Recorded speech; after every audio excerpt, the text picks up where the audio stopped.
At around 3:30 a.m. on December 9th, 1993, gunfire erupted in the parking lot outside a liquor lounge in Jacksonville, Florida, sending people running and scrambling for cover. Witnesses described a scene of immediate panic and confusion as shots rang out. One bystander initially confused the sounds with fireworks until the rapid succession of gunfire made the deadly reality clear. Quote, "At first I thought it was fireworks, but then I heard 3 more, and I was like, that's not fireworks." Welcome, lambs. Welcome to Love and Murder, Heartbreak to Homicide, your weekly true crime podcast where we tell stories of relationships that end in murder, but always with the victims at the center. I'm your host, Kai, and today takes us to Jacksonville, Florida, where a split-second act of violence in a liquor lounge parking lot left 2 young people dead and revealed a trail of revenge that had been building for years. Before we get into it, I want to remind you about our Patreon. That's where you get a bunch of bonus episodes and extras like pictures of the people involved in the cases, if I can find them, pictures of evidence, body cam footage, interrogation videos, videos of the trial, and so much more. Plus bonus episodes and Kai rants, and just so much is in there. Patreon.com/Love and Murder. And, with each full episode, some of the episodes have an after show. So if you want the after show, that's in the Patreon as well. Patreon.com/Love and Murder. You can join for free too to get some extras. But for the best of the bonuses, use one of our bonus tiers and you will get an entire catalog. That's the current catalog, back catalog. And we've been here for like 6 years, so that's a lot of stuff. And case extras. Patreon.com/Love and Murder. Now, let's get back to this Love and Murder's Florida Man Friday case.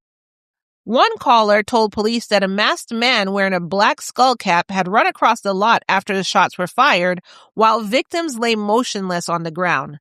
An off-duty police officer nearby reported seeing a silver Nissan speeding away from the area. Off-duty sheriff's officers had already been stationed outside the lounge that night in an effort to prevent trouble, but the violence unfolded too quickly for them to be able to stop it. According to crime and safety analyst Tom Hackney, these officers' placements were strategic. Quote, "Having them there, having the car there, having them in uniform, armed obviously, that's the idea to quell something before it happens." When officers reached a parked yellow Plymouth in the lot, they found a brutal scene inside the car. Jimmy West was in the driver's seat, shot 12 times and died instantly. Tamika Smith, only 18 years old, was entering the passenger side when she was hit by 4 bullets. The third woman who had been with them survived only because she managed to duck down as gunfire tore through the car. Tamika would die from her injuries while being transported to the hospital. At first, investigators struggled to make sense of what happened. There was no immediate motive, no obvious connection between the victims, and no clear explanation of why someone would even just walk up to this car and open fire with an assault rifle. The investigation into the double murder led authorities directly to a man named Michael Bernard Bell. Michael was born on November 24th, 1970, and long before that night, in December 1993, violence had defined his life already. On September 25th, 1989, when he was just 18 years old himself, Michael murdered LaShawn Cowart and her 2-year-old son, Travis. The 3 had been riding together when Michael got out of the car and opened fire on both the mother and child before being picked up by an accomplice.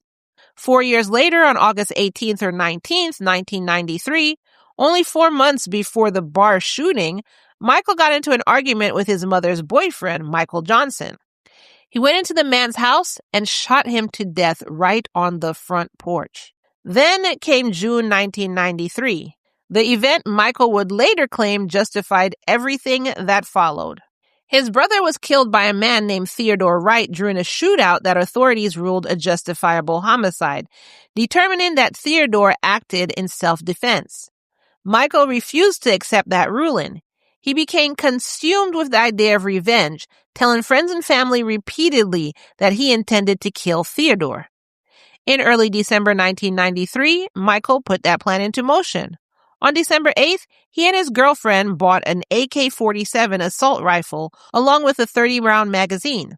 The following night, he spotted a yellow Plymouth that he thought belonged to Theodore. What Michael didn't know was that Theodore had already sold the car to his half-brother, Jimmy West. Michael gathered 2 friends, loaded the rifle, and waited outside the liquor lounge for the driver of the car to return. Inside, Jimmy, Tamika, and the other woman were enjoying a normal night out, unaware that they were even being watched. When they got out of the building and approached the car, that's when Michael moved in. He opened the driver's side door and fired at point-blank range, hitting Jimmy 12 times. He then turned the rifle towards Tamika, striking her 4 times.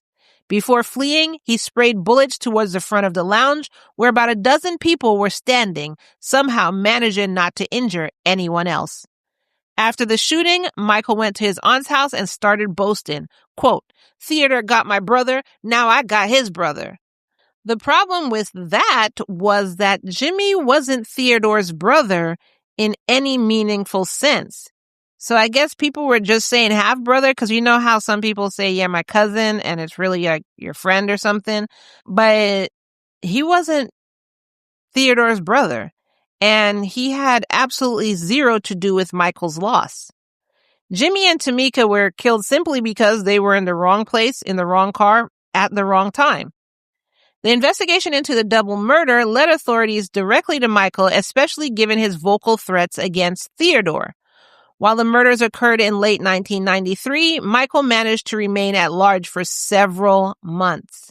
He was finally arrested on September 15th, 1994, and a grand jury indicted him on 2 counts of first-degree murder for the deaths of Jimmy and Tamika, while also linking him to earlier killings of LaShawn, her toddler son, and Michael Johnson. His trial started in early 1995 in Duval County, and prosecutors described the evidence as overwhelming, pointing to the months-long buildup.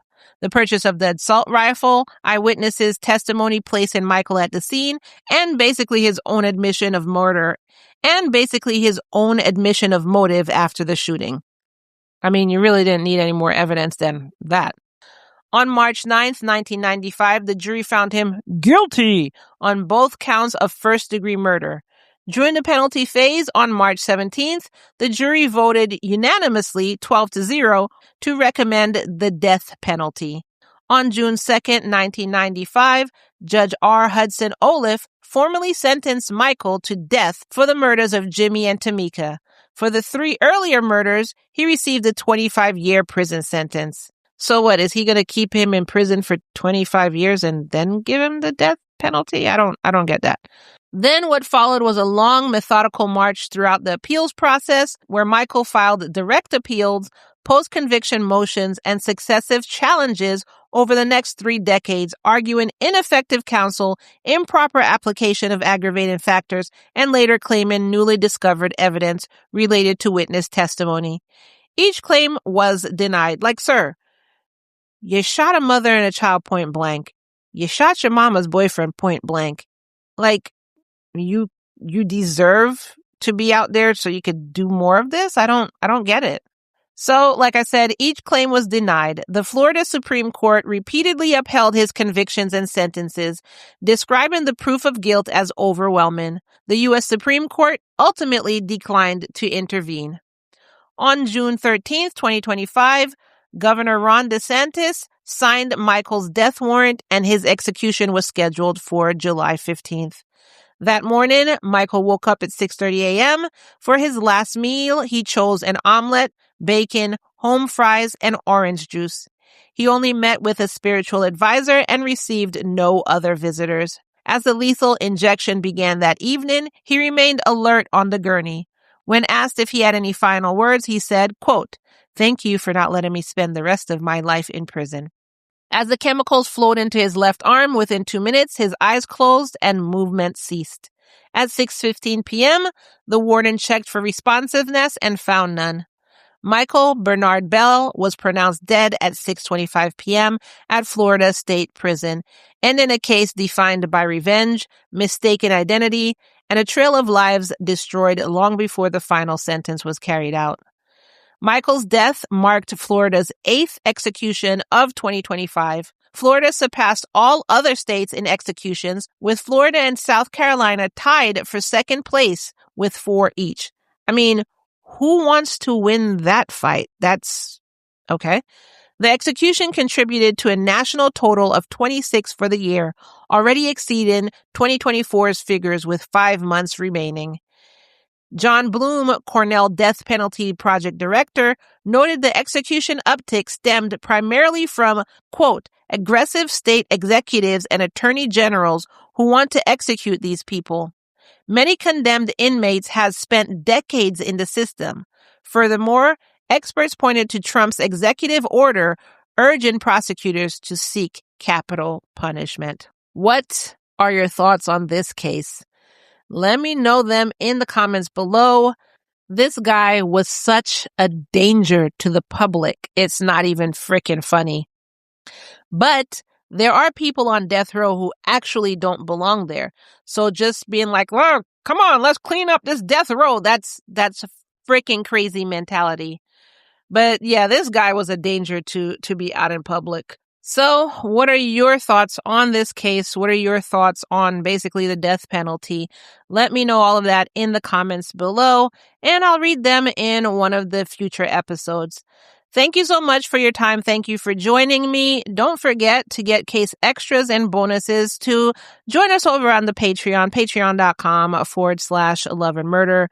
Your support also keeps this podcast listener funded and lets me continue to tell the cases as the cases should be told without somebody telling me, well, we're sponsoring your podcast, so I don't appreciate you saying that, CPS isn't doing a good job. Obviously, not all CPS departments, but some. I don't appreciate you saying that. So if you want to continue with us supporting you, you cannot talk like this. However, with your support, and with your support, I do give you bonuses, so it's not for free. We can keep this podcast listener funded, and I can keep telling the cases as they need to be told. For those of you who have joined our Patreon, I do want to thank you so, so much. I know it's your hard working money that I'm asking for. I don't take your support for granted at all. I appreciate it, all of it. If it's, financial support by joining the Patreon, if it's just your ears supporting me by listening, either way, thank you for your support. Thank you so much for listening all the way to the end, and I will see you in the next episode. Bye.